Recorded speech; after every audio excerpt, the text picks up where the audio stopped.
So the focus has been in helping companies in digitalization and also helping companies to transform. So we look for candidates who can learn, unlearn, and relearn. That AI should not be looked at as a tool, and it should be looked at as a co-worker for everyone. But human doesn't change as fast as technology. So startup needs leaders who are hands-on, comfortable wearing multiple hats. SME need leaders who can professionalize systems. MNCs are different. They need leaders who are strong in governance. Hi everyone, welcome to Asia Business Owner Podcast, ABOS for short. With the changing economy, especially after pandemic, do you ever wonder why business lifespan is getting shorter? Do you ever wonder what causes it? Are you one of the business owners who are in the midst trying to figure a way out? Or are you intending to start your own business venture believing that everything will work out but somehow you feel something is missing? Or do you want to start a business however, you do not know what to go for? If you have all these questions on the list that I mentioned earlier or many more that I have not mentioned, then we are here to fill the gap. Hi everyone, 恭喜发财. I'm Joe. And I'm Ben. My name is Sun Lee. Okay, before we start, we'd like to encourage viewers to subscribe to our ABOS podcast so that we can continue to invite more Asia business owners to share their journey and knowledge. And in today's episode, we will discuss a challenge many companies will face if they were to grow. Do I have the talent to help bring company to the next level? To answer this question, we have invited Bryan from AIM Consulting Asia to serve us through from his experience in talent hunting and how he and his team help company to stay competitive with measurable results. But before anything, Bryan, we would like to share a little bit about yourself. Thank you. Good morning, gentlemen, and thank you, everybody. Morning. My name is Bryan Tan. I have been in the industry for 40 years. Most of it has been serving organizations, enterprises that are in the technology space. And my career started with DBS Bank as a programmer. That's a long time ago. Well, I've also been doing a lot of sales, leadership, training, and also sales and marketing, business development, and working with 6 different US companies in my past careers. And while I'm in Singapore, I have a family of 2 grown-up kids and happily married. Fantastic. Okay, Bryan, you want to share a little bit more about your company actually mentioned about the CDLD framework. You would like to share a little bit more about that? Absolutely. Well, AIM Consulting Asia started quite a few years ago when I was looking at helping the workforce for interim management. That's where the name AIM came from, Asia Pacific Interim Management. So the focus has been in helping companies in digitalization and also helping companies to transform. And not just technology, but also workforce. So CDLD basically start from looking at capability, right? This is about skills, about experience, about functional competence. D is development, and we're looking at development, workforce development. That includes training, that includes coaching, which we do. And L stands for leadership. Leadership is no longer about title or tenure. We are really stressing leadership with mindset, adaptability, decision making, right? And especially under a lot of uncertainty these days. And the last D is deployment. So this is where, again, we complement it with our recruitment and strategy and also search for talents for companies that really need to transform. So that's what CDLD is.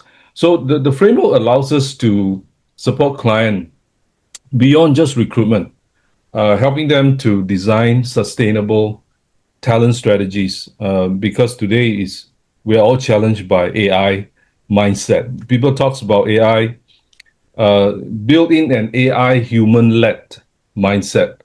So we assess not just the talent, what they do today, but also ready to work with AI, grow continuously, and deploy where they create the most value. Yeah. Okay, so you mentioned about recruitment, which is also headhunting, sometimes for company for talent that they actually require. So what's the number one criteria you are looking for? The number one. Experience, of course, is still important, but experience may not be number one. So the way we look at it is important is adaptability. I think with the Gen Z, Gen Y, and we're seeing today the younger generation that are getting very impatient with things, right? They expect things to be more ready for them. Unlike we went through, I've gone through 5 different transitions of technologies in this world, right? Including the internet, the dot-com boom, and everything else. So experience, of course, important. Adaptability is definitely, and relating to learning agility, right?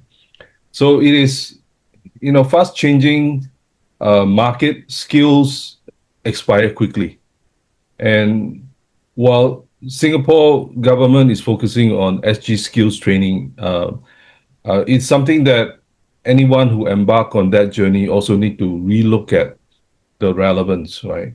The expectations. So we prioritize candidates who can adapt, learn fast, and collaborate with technology. That's what makes a hire future-proof and not just a role fit. That is actually a very good point. Actually, as a matter of fact, a lot of our podcast guests, they talk about adaptability what this is what they are looking out for Yeah. when they are recruiting people. Yeah, and you brought up a point about the learning part, learning agility. I think that is equally important because end of the day, right? AI is doubling in its capability every 3.3 months. So I think the biggest skill set right now moving forward, right, is for people to learn how to learn. Yes, exactly. That's a great point, right? So job scope change faster than job titles today. So we look for candidates who can learn, unlearn, and relearn, and people who are comfortable with ambiguity, a bit of challenges, a bit of change. So skills can be trained, but mindset is definitely harder to fix. And that's why in searching for people, talent recruitment, we focus heavily on behavioral fit as well, right? So I think the learning agility, the cultural alignment, all these are important. Of course, part of the workforce transformation we do, of course, organizations are willing to make that effort, is that we come in and assess, we come and evaluate, and not just coming out with blueprint, but we come out with a journey for the learning and for the individuals. So that deals with the employee retention as well. So in a Bryan. nutshell, in itself is like you have both the recruiting part and then also the consulting training part. Yeah. So actually, recruitment comes as a result of our workforce transformation, workforce management. Basically, part of the workforce transformation, we advise companies on what to do with the talents, what to do with the skill set, and what's ahead, and blending in the technologies. That's why we call the AI first, where we even train them how to adapt, how to use AI tools. And I'll elaborate a bit more later that AI should not be looked at as a tool, and it should be looked at as a co-worker for everyone, including the newcomers into the industry today. AI is important. It's not everything, but it's definitely important to be aware and to know it, to be able to. Interesting. I got this question, Bryan, for you. As we have more talents these days, not just local, global as well, there's a lot of availability, and we have more new grads produced as compared to the past. However, we still have many business owners saying the same old thing. It's very hard to get talent. Why is that so? I think part of it is the changing landscape, changing technologies, and also expectations. No, I think we focus on three things, right? The expectation, the relevance, and obviously the capability. So that all has been changed, and in a way, it's fast tracked in some area like technology. But human doesn't change as fast as technology. So I think the ability to fit in and be able to learn, be agile. So we also need to manage expectations. And I think for everyone to stay relevant, that's really key. So they all have to know their strength, individuality, and not just a job. And I think that's really key. So of course, some segment of the people that are looking at money, that's key, livelihood. I think they also need to look at the longevity of what they do, and be able to contribute back to the society. Right now, of course, it's a bit early for the younger generation to say, "Hey, I contribute back." How is the company, the society going to help me? So I think expectation is very important. So for any leaders, I think they need to do more regular so-called checkup for their employees. For example, holding more regular sharing of their mission and the vision of why the company and the focus of the company, and also being able to hear back from the employees, the feedback, the listening ear for the management to say, I'm willing to make that effort because you are my most valuable resource as employees. I was always keep hearing this that a lot of company, not just local, Yeah. not just regional, it's global kind of saying. Company are looking for talent that able to fit into the culture. But in order to do so, they are probably looking for someone with a like-minded direction, right? So with that coming into picture, won't you think that is also hinder the progress of the company if they are looking towards to grow in a different perspective and era? Definitely. Expectation changes with life, with over time, and also on the job and the company direction does change. It's very sad to hear, for example, the recent news, the company in the US is retrenching 30,000 people. That really disrupt a lot of things, and people's lives get disrupted. So I think people need to be able to prepare themselves ready, and wanting to learn the latest and adapt, and companies need to offer that opportunity for employees to be able to pick up new skills. I've been doing this search for sort of a mid senior management role, and coming across different candidates. They have different expectations. Some of them are very comfortable. Some of them don't want to move. Some of them are hungry, but yet they have not picked up the relevant skills. So what do? They kind of sit in between.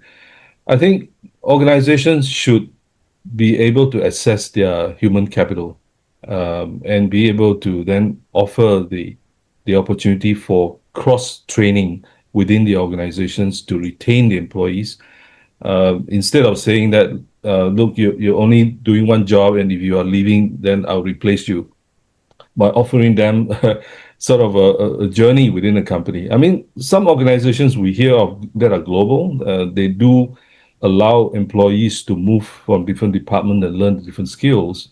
And as a result, most of them stay 20, 25 years, 30 years even, in the company and being able to contribute. So it's a win-win. But I think striking the balance is difficult. Employees have expectations, lifestyle change. I think organizations need to trust them, and they need to trust the organization. I think building that trust and communication is very important. But Brian, I think that it might be a little bit difficult for the Singapore SMEs to really have that kind of a system to rotate their people, because most of the people are really like double head, triple head. Yeah. Yes. And based on my experience working with a lot of companies, right? Actually, L&D is the last thing that they will even think about. Yeah. So Understood. every day they are just like firefighting. Da, da, da, da, Yes. da. Yes. Yeah, and you when you want to send people for training, it's like then it's like who is going to do the job? Yeah. Understood. So it's I think it's pretty challenging in that sense. Do you have any advice for all the taugis out there? Absolutely. I have experience with an organizations that are looking to better transform, better retain the employees. And when we look into the processes in the HR journey, in the recruitment, in selection, being able to enable them, onboarding, eventually the training that they offer for employees to upskill and learning what they do in the job, even. So we found that what they needed was a system. I think it is common for companies to say, "Oh, L&D is the last priority." You know, I have no time. They have no time. We're taking them away from the job. But on the contrary, if you actually put them through a learning development journey, they actually get better. So L&D, there are systems, there are processes that you can implement that allow employees, for example, to do self-learning. They can learn their own time. They can, sort of online learning that they could, and being able to upgrade the content that are relevant to their jobs. That's where the use of technology can help. And it doesn't have to be very costly. It can be a simple L&D. But so what we do is we go in and look at the processes and implement some L&D, allow the HR, allow the department heads to upload learning materials, contents, so employees are stay abreast. I think underlying that is communication, being able to communicate to the employees the strategy and how they are important, and allow employees to be able to provide the feedback. So yeah, L&D systems is one that people do look at. Again, they have to be tailored to the company's needs and industry specific as well. There are many contents out there. There are many specialists and leaders that they can invite to come and teach and speak to the employees, and they can get encouraged and motivated as well. Yeah, and I think there's an overwhelming abundance of content out there. Absolutely. How do you evaluate that? How do we leverage that? Yeah, that's the key. So having a system that allows collaboration between employees, between bosses and staff and management and HR, the messaging and the content. I think if that flows well, typically employees are very satisfied. Okay, so we talk about talent again. Are there any major differences in talent from region to region? Very good question. Very much so.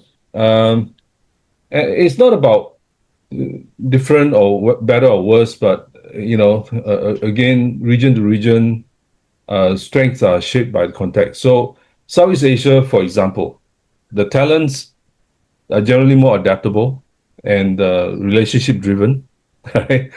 And they are definitely very resilient. They're hardworking. I'm not saying the others are not, so don't get me wrong. But generally, it comes as a package. So great, fast-changing environments require resilience. And in North Asia, of course, often demonstrate strong technical depth and discipline. I think that what do you call rhymes with you. Western markets are different, tend to emphasize on economy, critical thinking, independence, individual accountability, and again, so it's very different. That's the reason why for talent to move across borders, sometimes it can be challenging, where they are talking about having to adapt, having to change to the local norms. So some focus on industries as well, geography challenges, industry differences, certain emphasis like supply chain or manufacturing or services industry in different region. Also, what do you call develop different type of talent. So cultural strength still matters. Sometimes language, of course, overcoming language It's definitely one of the fundamental. But I think the important thing is AI gives talent global access to knowledge and tools, right? So uh, the so-called real challenge is integrating the diverse of these and AI-enabled talents into one cohesive organizations. So in short, Brian, are you saying that generally Asia talent are more towards technical and solving internal management issue, whereas the Western are more into a big picture? In a way, yes. The emphasis, even though big picture, they are very specific on process, they're specific on critical thinking. While in Southeast Asia, or I'll say Asian, it's a much fast changing, and also the fact that there's shortage of labor, right? I mean, therefore, it's a mix of labor coming from different backgrounds. So organizations need to think about how to overcome that. So it is still very much relationship driven. Maybe because for Asia wise it's more collective in culture, right? Whereas for the Western countries they are more individualistic. Yes, I mean that's generalizing, but yes, we do see the norm. Is that the reason why a lot of MNC which situated here locally still prefer foreign talent as compared to local talent? I'll say the 2 points there. One is because the talents are not available, the skill sets are not available. If they're coming here as a startup, typically they would need to bring in that knowledge skill, especially relating to other product industry specific skill set. Of course, they prefer to have a local who can actually then manage and help to grow the business as well. I mean, personally, I have done 4 different startups, international MNCs, and helping them to build and open an office in Singapore, open in China, open in Asia, being the first employee here. So, I mean, I've seen through those challenges, and it's good that they actually support this region with their skill set and knowledge. And a lot of the leaders that are coming here with a lot of strong technical background to build the local talents, local teams. And I think that's really good for the economy, I mean, as it is today, just even look at US companies today. There are so many US companies in Singapore. We see Australia. I work for an Australian company. I work for a Chinese company, expanding into this part of the world. Okay, that's a very good sharing. But at the same time, I realized that in recent year, local government have been encouraging local citizens to upgrade the skill, be it through Skill Future, or going on to attending any other courses. Yes. And they're also trying to promote a better skill set for PMET as well. Mm.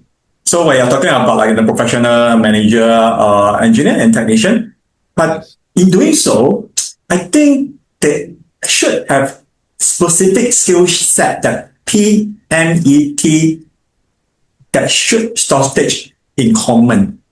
Yes. Can you name like your few of them where you found what kind of skill set PMET Yeah. are in shortage of? Yeah. I think what comes to mind first is the digital and AI fluency. So AI come into the picture only in the last couple of years, right? So digital fluency, familiarity with what digital means in what they do, and eventually then understanding how digital impact their job roles. So when we talk about digital, we're not talking about coding, not talking about programming or technology fixes, but understanding how technology impacts business decisions. So I think that's one part.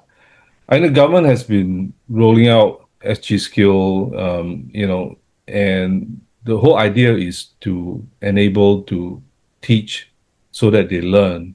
But how do they apply? I mean, that's where the challenges becomes difficult. And what we can do is that we can then organize discussion, sharing, or even workshops that allow people to learn technology and say, how does it impact my job? If I'm a shop floor manager, if I'm a service staff, how does it impact me? And the fact is, in every aspect of their work, there are digital impact, and especially with the current world, everybody has a mobile, so that again is already an impact.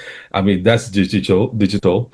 And the other second point is PMET needs to understand better on how to have better stakeholder management. I think communication, that's what I mean. In terms of matrix and regional roles or even local roles, I think they need to have some visibility of where they can take themselves, not 10 years, but 5 years, maybe 3 years.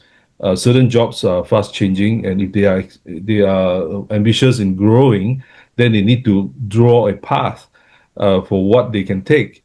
And I've done several individual coaching where I have helped people look at, hey, where's my life curve going to be? Where's my journey going?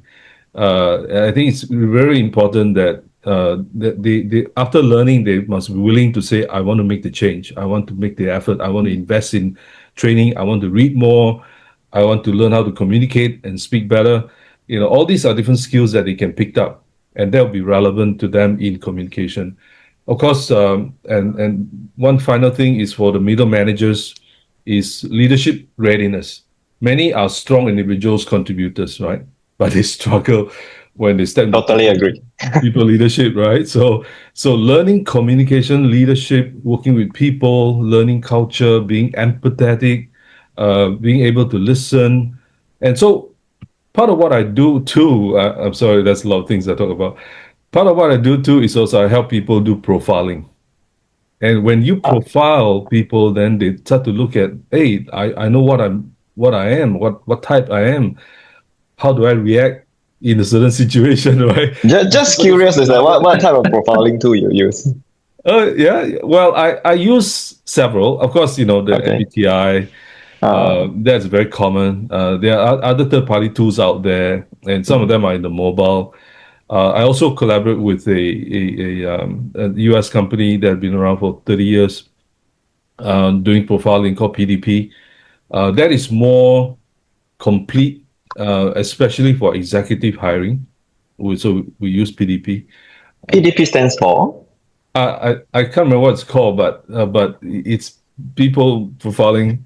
PDP Pro is actually a very comprehensive set of tools, but the individual only need to do about 50 questionnaires, and what we produce is a report on their personality, their character, their situational reactions, and what are some of the recommendations of what they can do, and knowing themselves and knowing other people.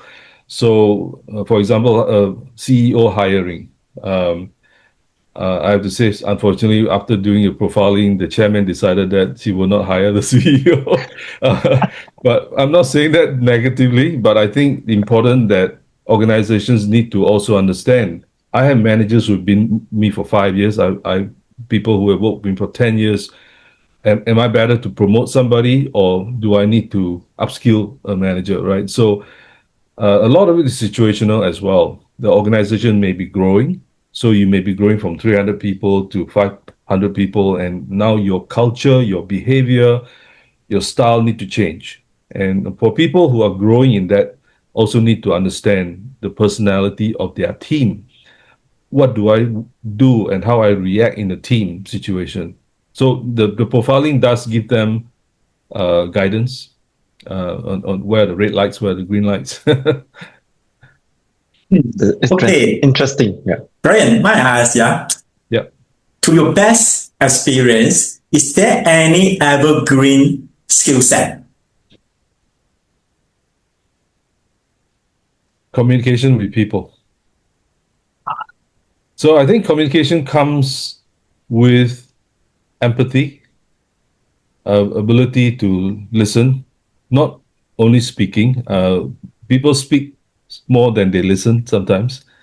So I think communication generally means that I need to be adaptable. I think I mentioned adaptability earlier. So that includes being able to communicate, being able to hear, being able to be empathetic and understanding. And when you need to be forceful, you need to be strong, you need to be soft, knowing the situation, but working with people of different personality, behavioral background, and overcoming some of these barriers is really key.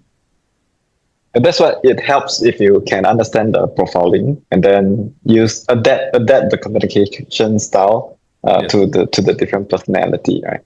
Well, when you have the chance, I will share with you my so-called from experience. I've developed this color coding for people. Okay. So when you color code, you know where to put which quadrant to put them in, and then you know how. So is it the red one, the blue one, the green one, or the Yes. yellow one? Yellow and green, yes. Let's find some day, right, Bryan, to do the profiling for Joe. Well, I think I already know. I just profiled it in my head.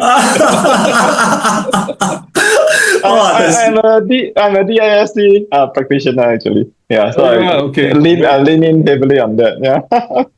Excellent. It's very yes. Okay. Now, let me go into the next question, which is more or less related to what you answered just now would be. Yeah.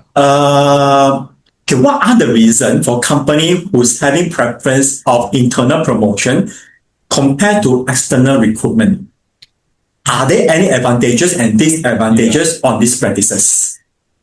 Yes, the answer is yes to both. Internal development is essential, and culture fit is also critical for continuity. I have heard recently, some of the employees who have left a company because of conflict or culture challenges. But companies still recruit externally for speed, for fresh talents, fresh perspective, and even ready capabilities. There's always a balance, right? I think we talk about having the 70-30 balance. So speed is important. I think internal development takes time. If you are only taking them to groom, and you need to invest, you need to spend time. Therefore, business needs may not be as immediate. So that's important. Fresh perspective, that's another one. New talent, new ideas. External hires bring new ideas, of course, and of course benchmarks and industry best practices. And third is the capability gaps. Some skills simply don't exist internally, and of course they have to import, they have to acquire. So the smartest organization will blend the both, and I would say 70-30, right? 70 internal, 30 external. That's typically the approach to workforce development. Okay, now when we talk about recruitment externally, each company would like to candidate able to fit into the culture and so on. Would you agree that by recruiting a fresh graduate will be a better fit compared to those with experience? Because experience executive probably will bring their past knowledge and culture to the new organizations. Yeah, therefore, we talk about profiling, that's important, understanding who you're hiring, understanding the team that they're going to fit in. And I think having that team profiling helps, but of course, that's another topic completely. So internal promotion builds loyalty and continuity, right? So relying on it alone internally limits innovation. And I think internal promotion, however, offers higher retention, and morale, and of course faster onboarding and things like that. But I think the disadvantage of internal growth only is the risk of inbreeding ideas, and they may be rigid, they may be resistant to change. Grouping. Skill gaps at the senior level. I spoke to a chairman of a group of companies in Malaysia, and they have gone through mergers and acquisitions.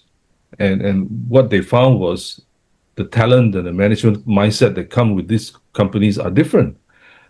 Completely different approach to finance, approach to market growth. And of course, for companies going global, internal promotion should be complemented with external leadership hires at critical junctures. Yeah.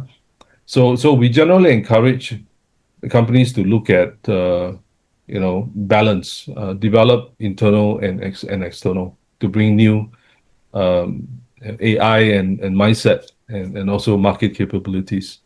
I think with AI, I'll say today maybe the gap is shortened. If we can implement AI first type of approach, where processes overcome differences, where automation overcomes people readiness, I think these are some of the areas you can improve on. Interesting point. Can I share a couple of incidents with you guys that I was doing some training, sales training with a company. I realized there's this very funny trend that all companies are having, which is that the sales team, how they present is how the boss present. You get what I mean? Yes. So in other words, they do not know what they do not know. All right. And apparently that this company that I come across, which is that how they encourage the staff to close the sales by having different tier of discount that can be given to customers. And very often we realize that it's always the best bottom discount that ever they can give in order to close the sale. And up to that, if they really can't close with customers, and then we'll have to let go. So this is some culture, and by employing of internal promotion that created this kind of mindset where people keep on repeating the same thing without knowing that they are in fact going towards the wrong directions. Right. Yes. So what do you think about? It's not ideal, right? That's not ideal, right? It's like you drop your pants to get the clients. Price doesn't come first all the time, right? But yes. In fact, apparently, I think that's a hard truth. And we are talking to many SME business owner, and this is very common among many companies. I don't think that it's just local. I think even regional, even global company that we talk to, MNC, we realize that the sales team, basically, you see the pattern throughout. Yeah, they behave the same way, they talk the same way, and they even speak the same lingo. Yeah. Yes.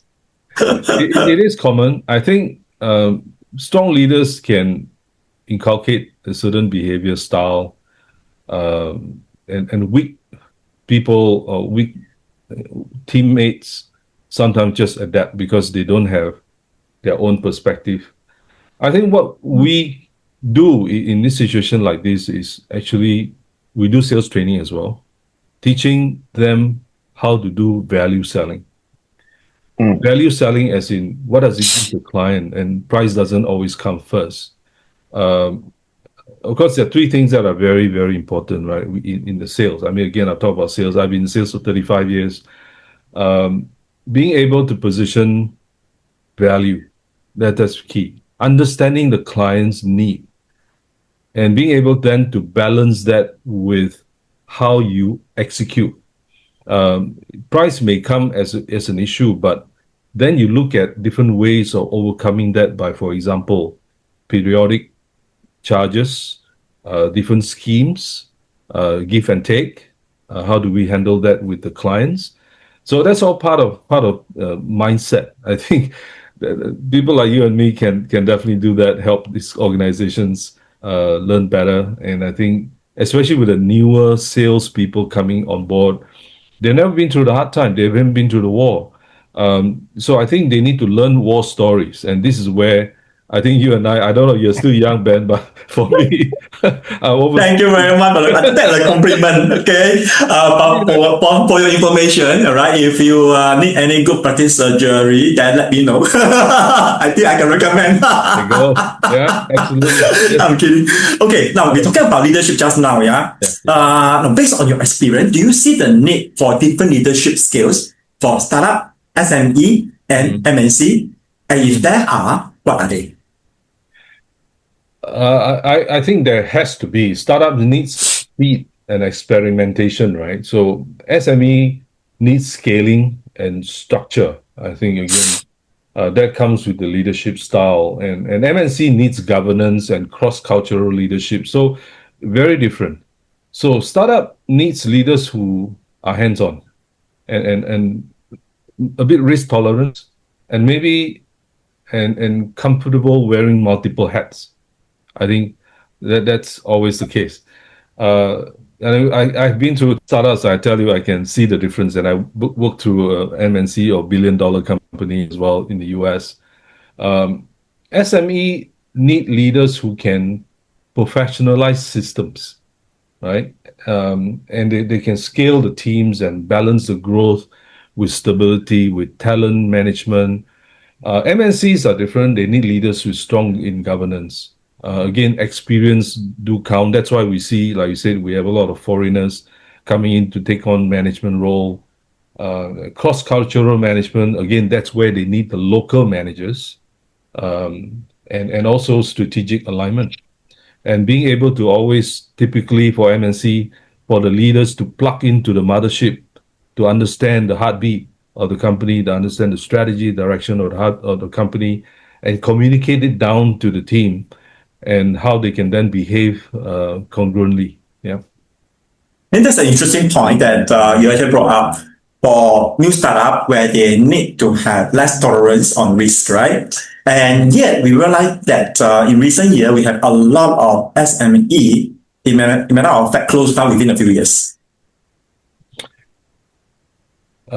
Well, the thing is, many SME hire reactively, right? So I think it's important that they sometimes overlook that they hire reactively, and they may not have a strategy, and that sometimes can explode.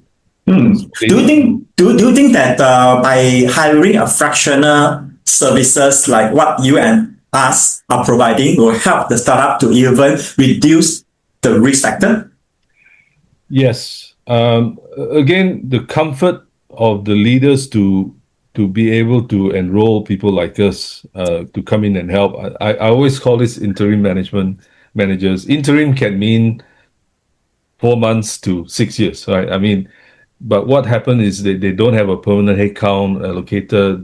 They need somebody to come in who can coach, and somebody who can come in to adapt, also be able to journey with them. I think that's important. I think SMEs, many of them fail because they didn't follow their plans. They're reactive. I think that's always the danger. They're impatient. So again, it comes with the whole management mindset about, look, if I'm going to be a startup, what is the journey? And I think a lot of the time they actually need someone to help them market and sell their organizations, and bringing investment money, right? So the investment money runs dry, is not commensurate with what the sales numbers of revenue are coming in, and that's where the pressure starts, right? And sometimes of course the product development is completely different matter. The product has to keep up with what the market needs. So there's a lot of balancing together, and startup behavior within the management startup community and the team, there has to be complement skills. So one, finance is important. I think market understanding and readiness is important. Product quality, capability, and service is important. So there's multiple balls rolling, you're juggling with. It's not easy. Yeah. So is it that to put it another way, startup probably would be like children who start to learn and make mistakes along the way, and after they graduate, they go into another level of education, probably secondary school education, following by tertiary. But if they are able to make it to secondary school or even tertiary. I mean, yes, the difference in students is because their age is changing. But for organization, the journey, the industry is changing. So, it's like the school is transforming into different school every year.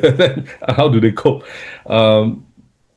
I think it has to be a continuous process, and if they are focusing on the right values, so they're able to retain the right people in the organization that has a vision.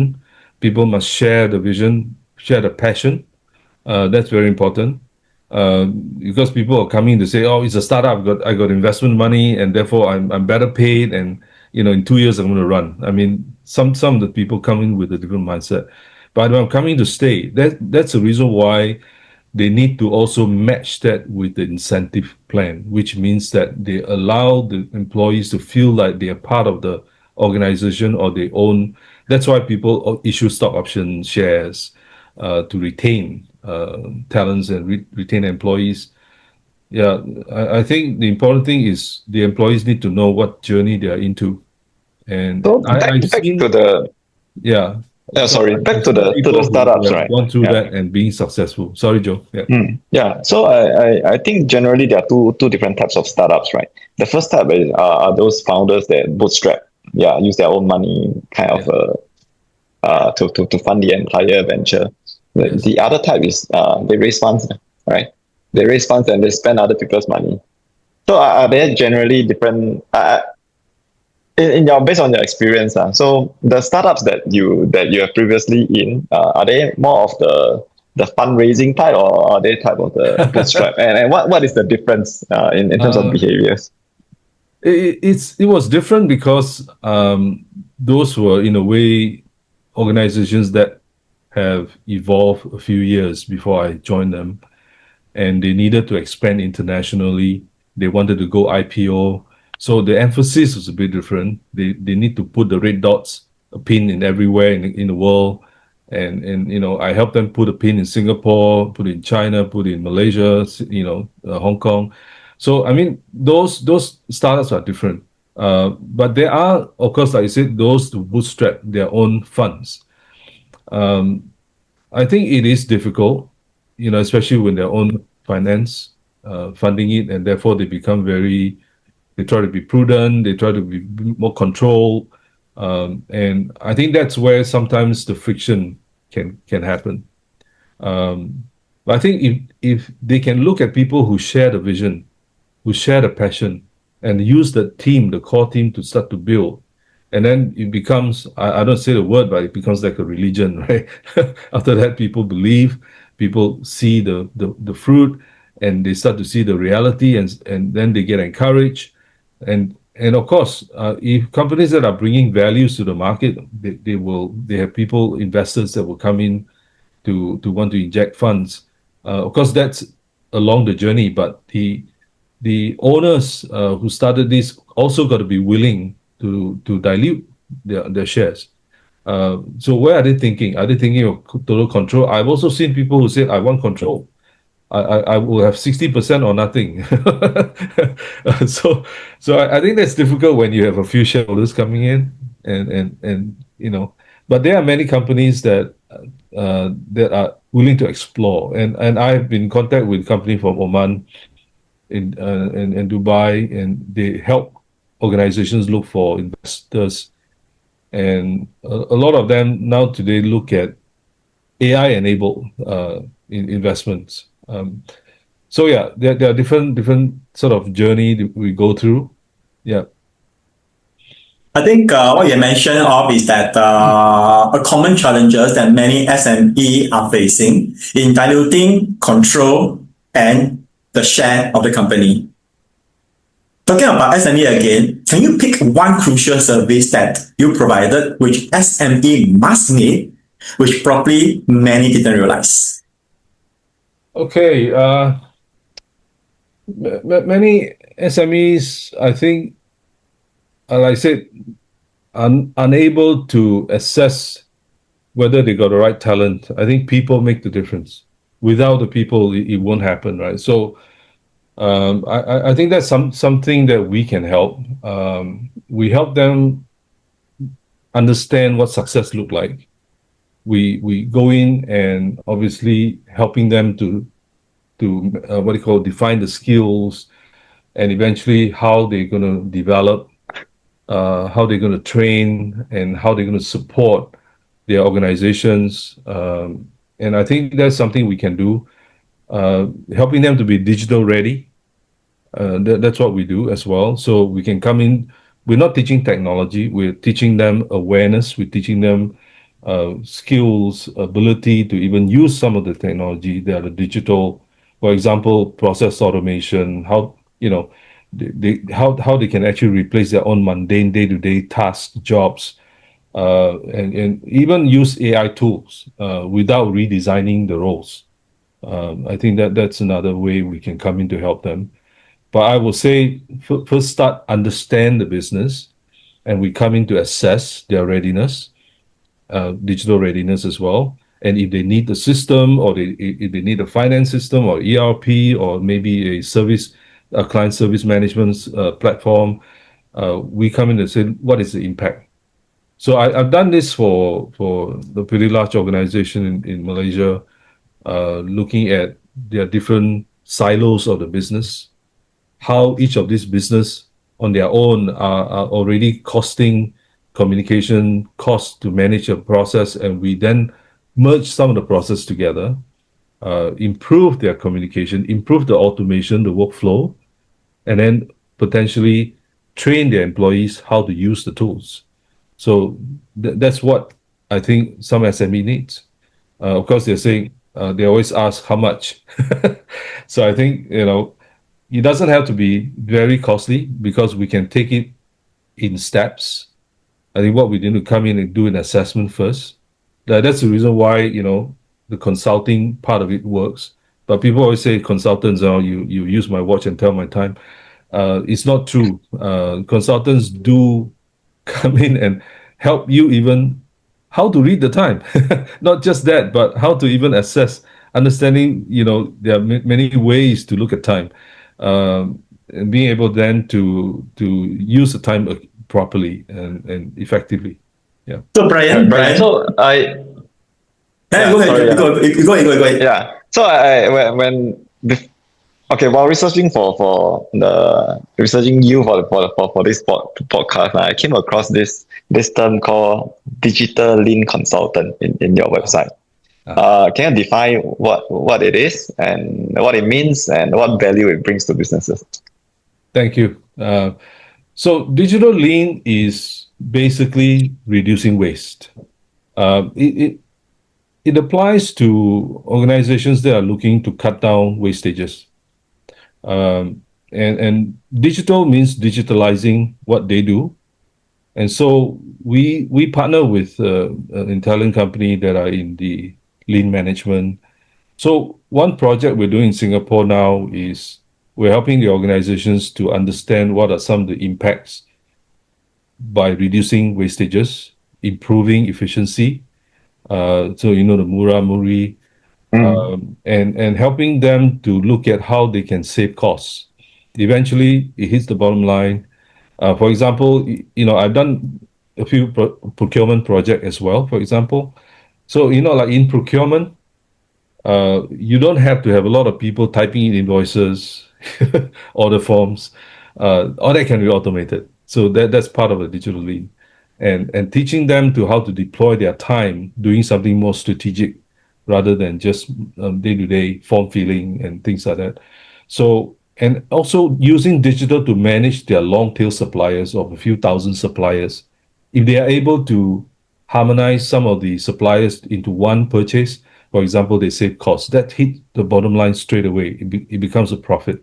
So that's another way to look at it. So procurement is an example, and supply chain, how they're able to cut down some of the costs of transportation.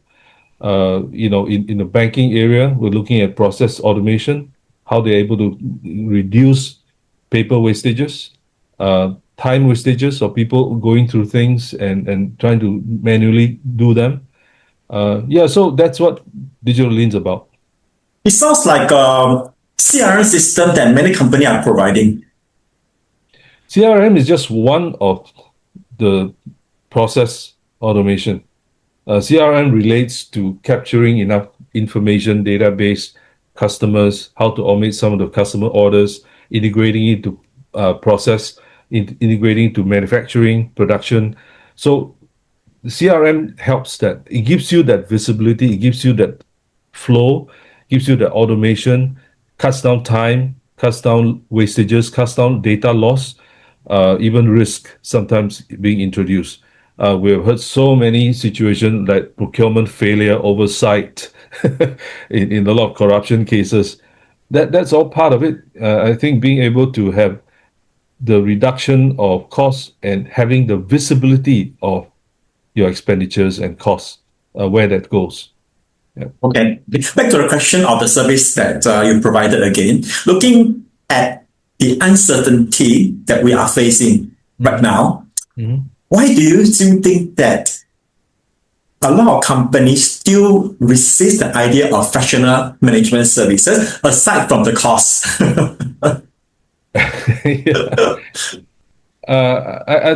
One is mindset. Like I said, they haven't seen enough. So perhaps if they see more of the success cases, that's one. I think we can share.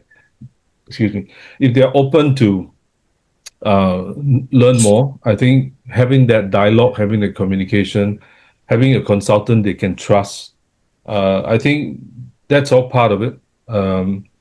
Being able to prove to them that you are not just there to take their money, but you want to journey with them.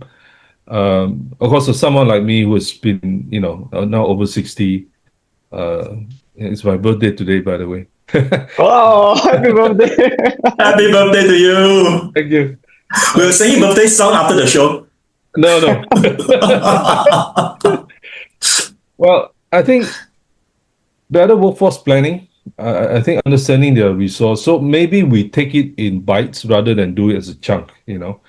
For example, helping them to understand their workforce issues, smarter talent deployment, even targeted high impact recruitment or even placements. And also, what are some of the job transition that they need to do, or even process changes, how to automate. We can give some recommendation, but I think what it starts with, something that can start with is a learning workshop where the management get to understand first the overall impact. So again, it takes a bit of convincing. It takes a bit of proving. It takes a bit of patience. It's not easy when they have to part with their money. Of course, we understand that we need to provide the value.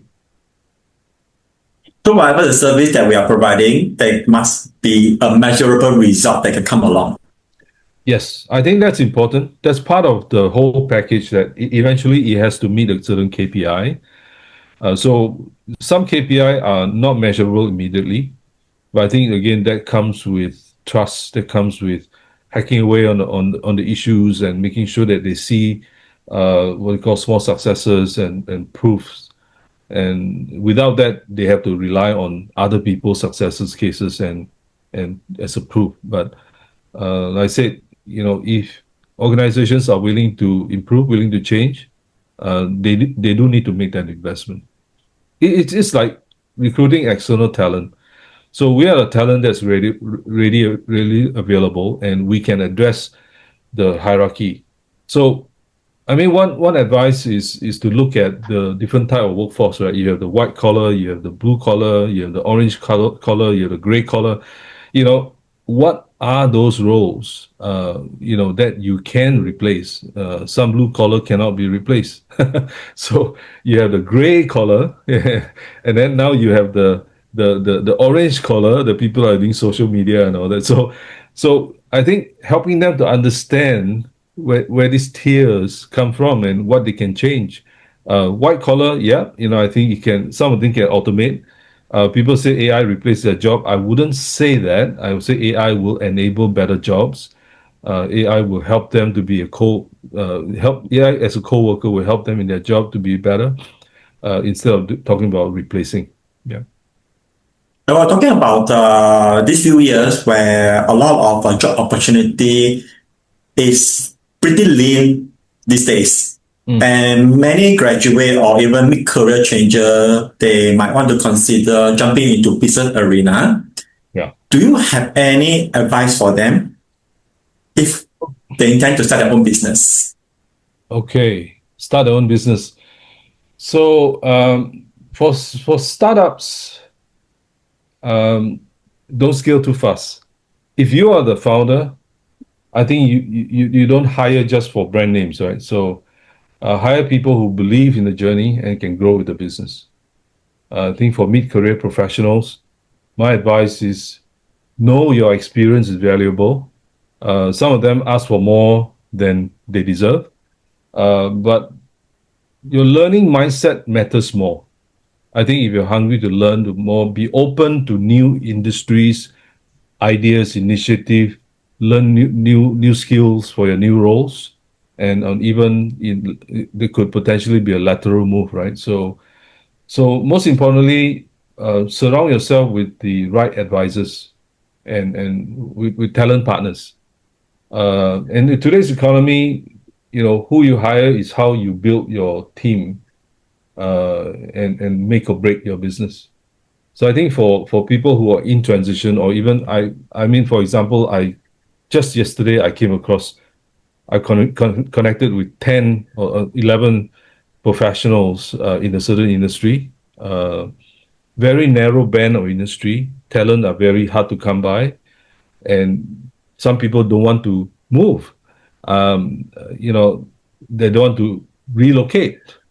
Some people said, I don't want to change my job because I'm comfortable. Maybe I have RSU stock away. I mean, I'm looking at, cashing that out in the next 2 years. So, we need to be more open. I think if you're hungry to say, I'm willing to pick up a challenge, I want to learn without, of course, risking my family or risking myself. I think being able to take on new challenge while you can. So especially the people in the 40s, this is where I think they need to start to think about what's next for me.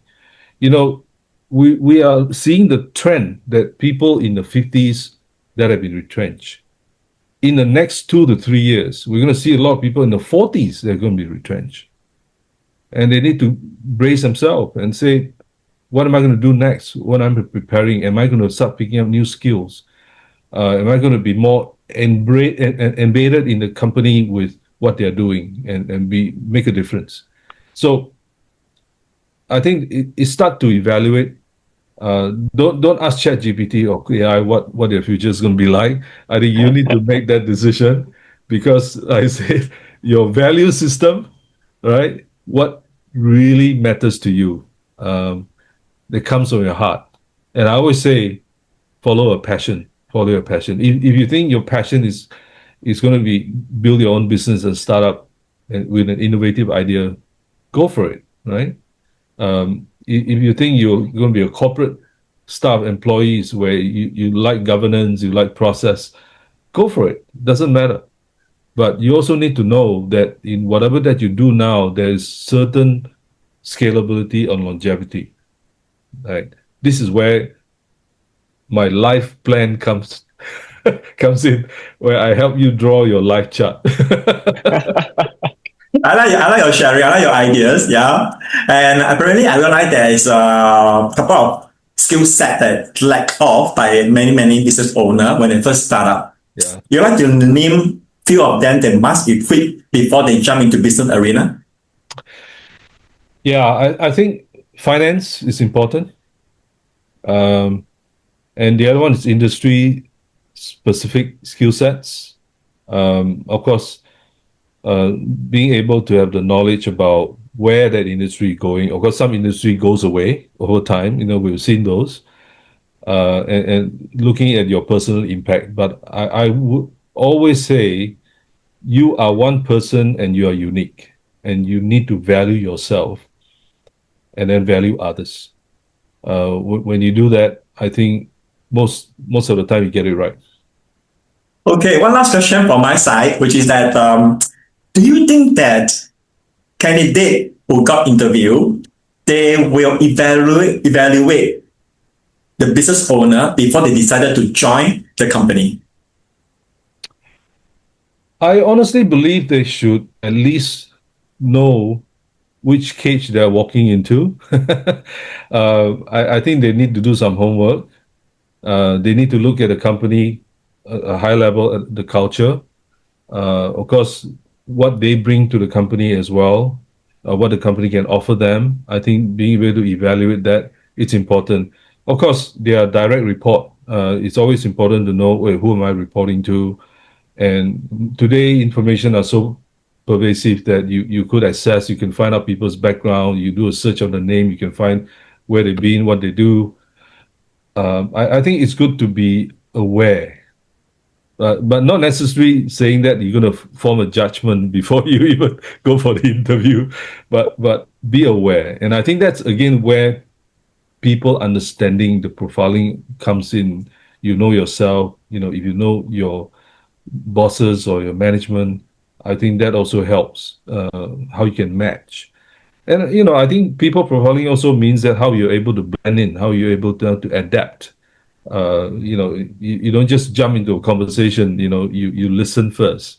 So I think that's a skill that everyone should pick up. The nature of the question mainly because for the past few years, I have been talking to a couple of quite many of a polytechnic students, and way before they graduate, they like to go for many interview. And when they went for interview, I was saying that, no, are you nervous, kind of thing? And I said, no, I'm interviewing the boss. Yeah. So if I don't like them, I don't vote for them. Okay. Well, that is internal to you, right? So I think it's important that opportunities like that is where if you're going for an interview, take that as a lesson, take that as a learning exposure. Don't say, oh, because I don't like the guy, I don't go for an interview. But you never know. There's always something there. It can be a nugget of gold. You never know. You go in and discover. But I think the whole idea is you're not just going to be traditionally being interviewed, but you also need to make certain assessment, right? And being able to then to blend into the conversation and be able to ask questions. I always tell people going for interview, don't talk about yourself. Ask questions, because I tell you what, That's very good advice. I've hired a lot of people, right? The people who start talking about themselves in the first 5 minutes, I'll say thank you. There are people who have the conversation with me. I'll do 15 minutes. I'll say okay, fine. Then I assess how smart, how intelligent, what's the experience. But there are people who do not talk much but ask questions. I love those. That means they are thinking, right? So if an interviewee do not ask questions, they don't make them up.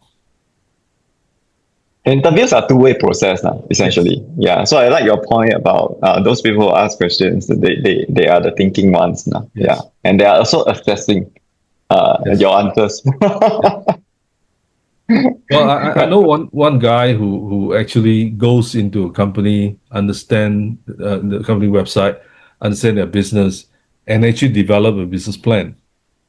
And he walks into the interview session and he gets the job all the time. Because he does his work, he does his thinking, he does his homework. He goes and says, okay, your business is this, your process is this, your structure is this is where I fit in. The bosses have typically said, you're hired. Yeah, just adding on to the skills part. I think if I were to synthesize it, I just look at three broad category of skills. Yeah, the first level is sales. Yeah, so as a business owner, if you want to have a startup, if you can't sell, how are you going to communicate your idea across? Yes. Yeah, and then the second is really about leadership. Yeah, leading yourself first. Yeah, because at the end of the day, it's about your character, your vision, your values. Yeah, and probably the third bucket is really on the digital fluency and the ability to build things, either build processes or build people or build products. Yeah. Absolutely agree, 100%. Okay, before we end the sessions and go for CNY home visit, do you have anything more to share? Well, I think I want to leave this with the audience. In the AI first world, I mean, I say AI first because AI has been mentioned all over the place. It creates fear or it creates joy. Success isn't about choosing between people and technology. So it's about aligning both. Where you're lacking, start to improve. So from AIM consulting standpoint, we have organizations and individuals who navigate the shift. And I think building the capable, adaptable, and future-ready team or business.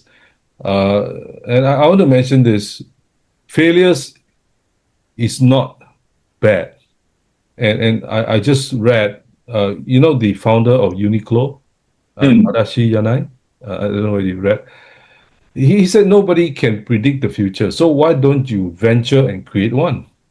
He said those who create the future will be blessed with luck on moving beyond norms and shaping your own path.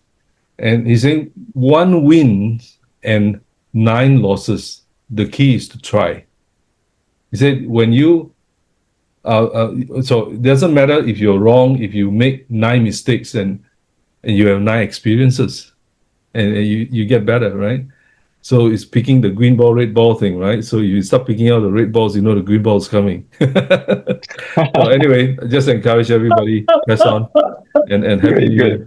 Yeah. Okay, cool. Anything more for you? Where can people find you, Bryan? Well, they can.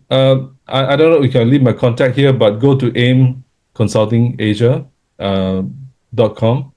And we'll leave your convenient contact at the end of the show so that any interest parties, company can contact you for any possible collaborations. Absolutely. Yeah. Okay. Okay, so much for today, and we hope we have more time with you more in future. Thank you very much, Bryan, for your time to share with us candidly, and we'd like to have you back definitely on our podcast for whatever that's not covered yet. Yeah. So before we end, do us the free service by subscribing to our podcast so that we can continue to invite more guests onto our show. And last but not least, okay, everyone, 马年顺顺利利，恭喜发财，到成功，谢谢，All right. Thanks, Bye-bye. Bryan. Bye-bye. Bye.